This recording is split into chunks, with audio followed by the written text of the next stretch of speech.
El 8 de noviembre de 1960, hace ahora medio siglo, John Fitzgerald Kennedy resultaba elegido presidente de Estados Unidos tras imponerse a Richard Nixon por solo 118.000 votos sobre un total de 68 millones de electores. La serie de 4 debates cara a cara que llevaron a cabo los dos candidatos ante las cámaras de televisión, los primeros de la historia, así como otras circunstancias que tuvieron lugar en el transcurso de aquella contienda, marcaron un antes y un después en la historia de las campañas electorales, no solo en Estados Unidos, sino en el resto del mundo. 1960. Nixon y Kennedy protagonizaron el primer cara a cara televisado.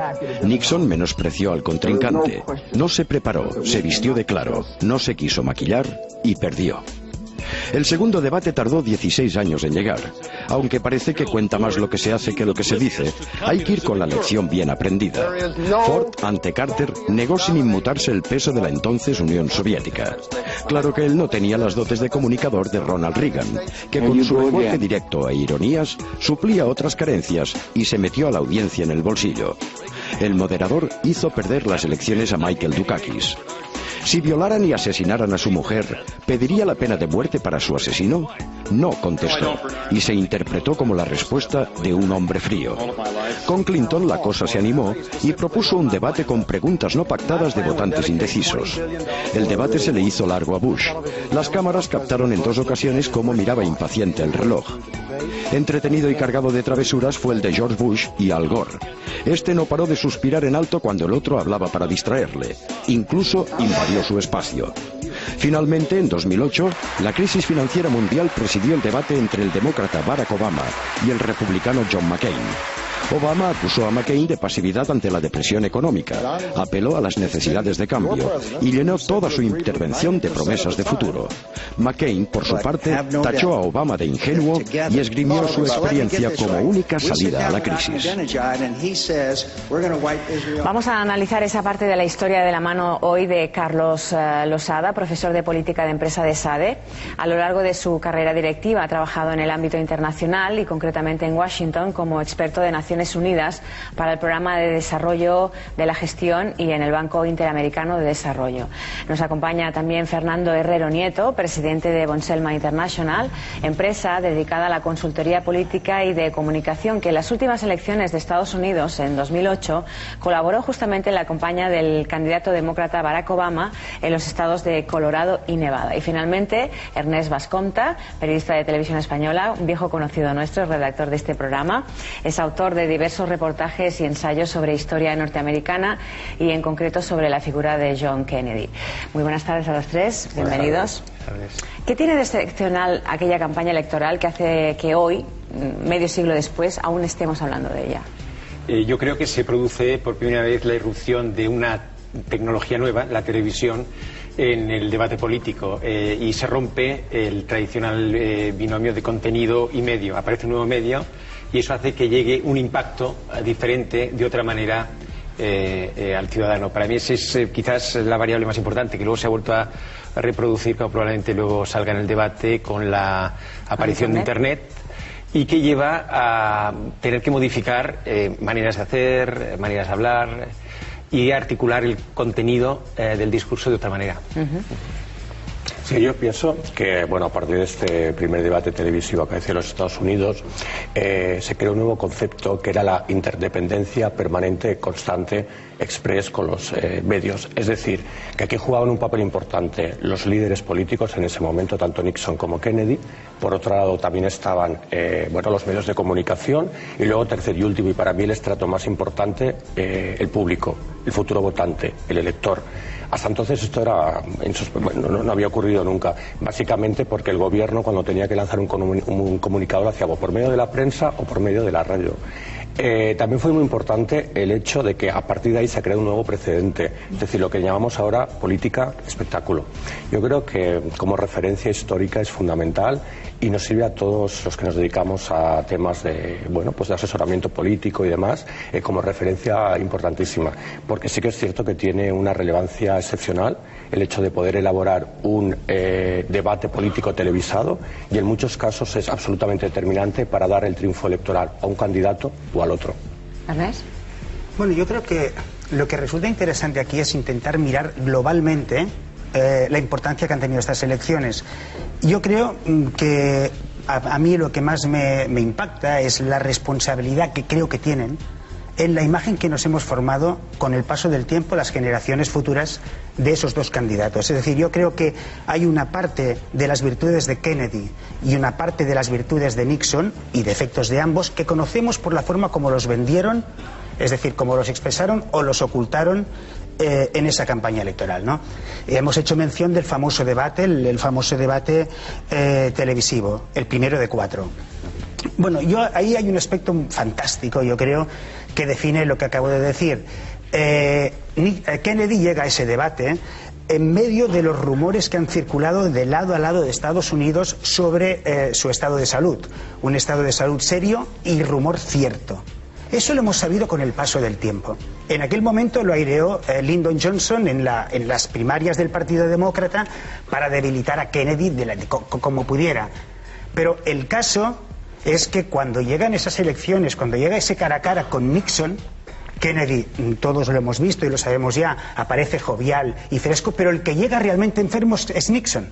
Es una cosa curiosa, pero tiene un accidente antes de ese debate, llega en un estado realmente muy precario y de hecho las famosas sudoraciones, los famosos temblores, son una consecuencia de que el que realmente está enfermo es Nixon y Kennedy, que es un enfermo serio en ese momento, la sensación que nos transmite y que ha pervivido hasta hace poco tiempo cuando han empezado a salir biografías muy especializadas, es que Kennedy era lo que era, es decir, una persona joven, una persona jovial que transmitía una energía tremenda. Y por poner otro punto más, unas elecciones que creo que vamos a hablar de ello, estuvieron marcadas por la sospecha del fraude electoral. Sospecha sobre Richard Nixon, pero más que sospecha sobre Kennedy. La realidad es que en la historia el que pasa con el seudónimo, con el apodo de Dick el Tramposo, Tricky Dick, es Nixon, no es Kennedy, ¿no?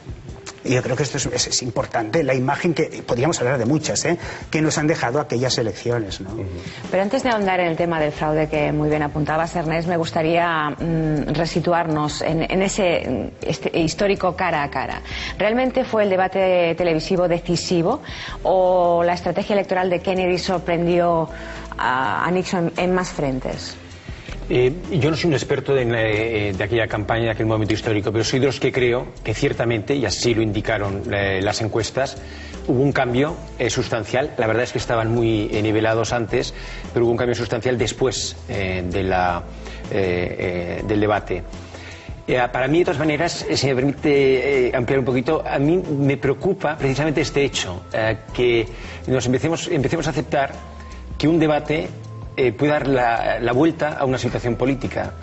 Un debate cara a cara demuestra una serie de habilidades de los contrincantes, pues que en un entorno relativamente conflictivo pues son capaces de hacer propuestas, de comportarse más adecuadamente, de transmitir.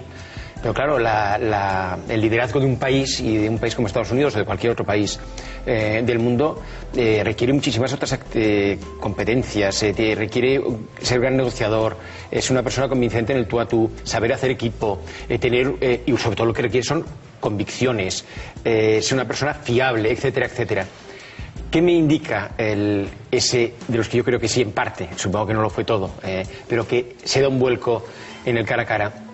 La enorme influencia que tienen algunos aspectos que de hecho no es que sean secundarios, pero no son tan centrales en el voto de la gente.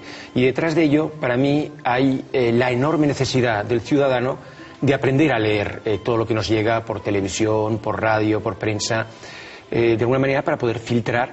Es decir, bueno, ciertamente ahí ganó Kennedy, me ha llegado una serie de mensajes, fue mucho más propositivo, mucho más atractivo, mucho más afectivo en lo que proponía. Pero de alguna manera lo que hay que leer es también decir, ojo, no me influya tanto que por un cara a cara yo vaya a modificar el voto. Hemos de aprender, hemos de ser ciudadanos más maduros, hemos de dejar de ser, y aquí acabo, abecedetos o ignorantes en los temas de medios de comunicación social, los medios de comunicación social. De todas maneras, apostillando a lo que ha comentado Carlas, en este caso en concreto, Kennedy, ya contaba con el apoyo de la mass media, de la audiencia, también contaba con el apoyo de los medios de comunicación, porque en ese momento Nixon estaba reacio.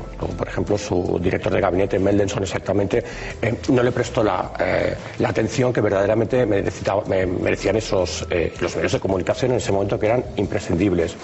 Aparte de esto, lo que consiguió Kennedy, bajo mi punto de vista, sobre todo, es crear opinión, conseguir votos y subir en la cuota de mercado de la votación electorista que él podía llegar a tener.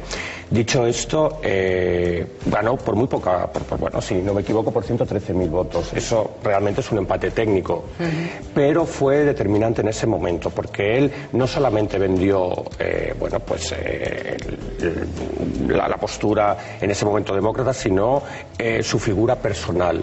Un hombre joven, un hombre con ambición, con una preparación, había estudiado en las mejores universidades de los Estados Unidos, y eso es lo que sedujo al electorado, sedujo a la opinión pública. Piensa que ese debate televisivo lo vieron más de 70 millones de norteamericanos. Fue un espectáculo televisivo y consiguió bueno, pues unas audiencias hasta ese momento insospechadas, ¿no?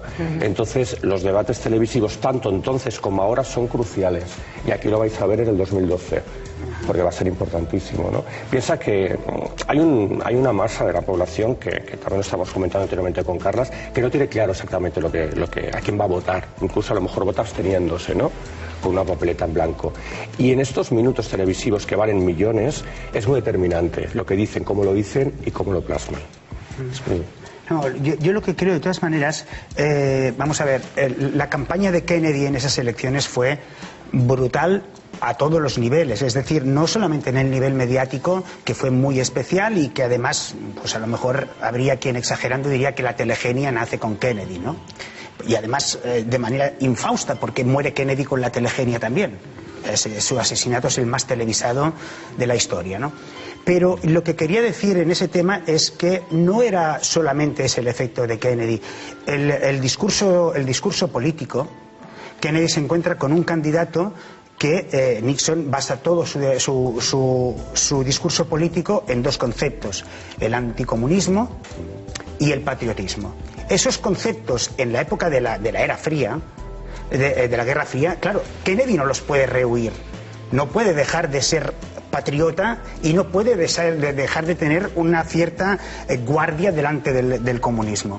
Y entonces, ¿qué es lo que hace? Dice, bueno, vamos a ver, si resulta que Eisenhower, que es el presidente que ha salido, es un hombre salido de la guerra y gana con ese sentido dos elecciones consecutivas, hombre, con un mensaje enteramente de paz, pues probablemente no vaya a ganar. Y a partir de ahí juega con una ambigüedad que además es otro de los temas a los que me refería en mi primera intervención. Nadie descubre hasta con el paso del tiempo. Hoy todo el mundo recuerda el famoso discurso de la toma de posesión, el ask not, ¿no? No te preguntes qué puede hacer este país por ti, pregunta qué puedes hacer tú por él. Pero en ese mismo discurso, Kennedy dice, solo cuando nuestras armas sean superiores a las de cualquier otro, más allá de toda duda, estaremos seguros de que no las vamos a utilizar. O sea, va un poco dando por este lado y por otro, y eso es una estrategia política extraordinaria. A mí si me permites, que es muy interesante lo que está diciendo Ernest, que es esa manera de un tema que es incómodo de tratar. Kennedy le da la vuelta y de hecho ya no lo plantea como vamos a defendernos del comunismo, sino le va dando la vuelta con argumentos, como decía Ernest, pero también diciendo aquí hay una oportunidad, es la oportunidad de que la libertad gane al comunismo, que nuestro modelo de sociedad, un modelo de sociedad que queremos, que nos gusta, que nos es atractivo, si somos capaces de que militarmente y económicamente venza, vamos a hacer un servicio a todo el mundo. Y esto dicho a una sociedad como la americana, yo tengo la suerte de vivir varios años en Estados Unidos, que es hiperresponsable, que enseguida asume en primera persona cualquier encargo que considere que es el que le toca, pues claro, es un mensaje fuertísimo. Kennedy le está diciendo, oye, está en vuestras manos el conseguir que a nivel mundial sea la libertad la que gane y no sea el comunismo. Esto es muy hábil por su parte y además de hábil, que tiene una connotación negativa, muy positivo para el conjunto de la sociedad. Pero, no, disculpe, sí. Perdona, y no solamente ante el comunismo, sino ante su propio país. Él sacó adelante la ley de los derechos civiles en 1974, a pesar que ya luchó por ella en el 57, perdón. Entonces consiguió que se aboliese definitivamente la segregación racial, ¿no? Sobre todo de los estados sureños, llámese Luisiana, llámese Alabama, llámese Georgia. Eso considero que es importantísimo, el primero que promulgó todo esto. Y hubo un antes y un después. ¿Y por qué creen realmente ustedes que perdió Nixon? ¿Cuáles son los grandes errores que cometió, aparte de denostar, como comentaba usted antes, denostar ese primer cara a cara televisivo? Yo creo que precisamente, eso lo digo muy de pasada, si Nixon no hubiera aceptado el debate, al fin y al cabo es el primero. Por tanto, es un tema casi le podríamos llamar experimental. Si no hubiera aceptado ese debate, yo creo que habría tenido bastante ganado, porque ahí quien puede ganar más es Kennedy. Lo que pasa es que, bueno, yo creo que sería justo decir que Nixon tiene una mala suerte espantosa en toda esa campaña electoral. O sea, el hecho que hemos dicho antes de la lesión no solamente es que le haga ir a ese debate hecho polvo, es que además le mantiene como un par de veces, un par de semanas inactivo y fuera de la campaña electoral. Y luego hay un hecho que yo creo que él lo explota fatal y que sobre todo Eisenhower, y en parte lo que antes apuntaba Fernando, el gabinete del propio Nixon no saben sacar adelante, que es que Nixon es el vicepresidente el segundo vicepresidente más joven de la historia, pero al mismo tiempo el vicepresidente que ha tenido más poder en la historia. Se ocupa en 3 ocasiones de la presidencia del país por los problemas cardíacos de Eisenhower. Y Eisenhower, en el último tramo, tiene una opción, que es darle un poco ese ejecutivo, darle un poco esa alternativa para que él, de alguna manera, ya casi más que como vicepresidente, se presente a las elecciones como un presidente en funciones. No solamente no hace eso, no puede colaborar en su campaña porque está delicado de salud, pero encima, haciendo una broma extraña y estúpida, cuando le viene un periodista y dice: oiga, por favor, dígame cuál es, según usted, la gran virtud de Richard Nixon. Dice: hombre, si usted me da 24 horas, igual le digo alguna. Claro, eso lo hizo, él dijo que él quiso hacer una broma, pero en realidad lo que hizo fue darle en toda la línea de flotación a Nixon, ¿no? Yo quería subrayar un tema que es consecuencia, que no es directamente la pregunta que nos has hecho, pero lo que pone en manifiesto todo lo que estamos comentando es, estamos viendo cómo la actitud del político afecta al ciudadano, pero estamos subrayando poco cómo ese ciudadano, de hecho, acaba, con los años, modificando sustancialmente el comportamiento del político. A raíz de que los políticos observan ese cambio, los debates se convierten en críticos. Todos van bien preparados, bien maquillados, etcétera. Y es algo que me gustaría subrayar, que es la enorme importancia que tiene el comportamiento de todo el conjunto de los ciudadanos, del sumatorio de los comportamientos colectivos en el comportamiento político. Hoy, por ejemplo, un tema que para mí es dramático es la mayor tendencia cada vez más generalizada a o voto a mi partido o no le voto porque estoy enfadado con él. Claro, esto al final, ¿qué provoca? Provoca un comportamiento del político, o sea, al revés, comportamiento del político, decir, yo tengo que activar a mis bases. ¿Cómo lo activo? Pues bueno, calentando el ambiente todo lo que pueda, diciendo, fíjate qué horror tienes delante, nos van a volver estos, nos van a volver aquellos, con lo cual creas una dinámica política, porque el comportamiento del ciudadano es o voto a los míos o no voto. Si la dinámica fuera distinta, bueno, ahora voto a este o a este, en función de lo que yo creo que es mejor para el país, estaríamos creando una dinámica en el político de decir, oye, tengo que ser más propositivo, tengo que hacer propuestas que abarquen a más gente, tengo que atraerme votantes de todos los partidos, que en parte siempre se da, pero de una manera más contundente, porque necesito que la gente venga.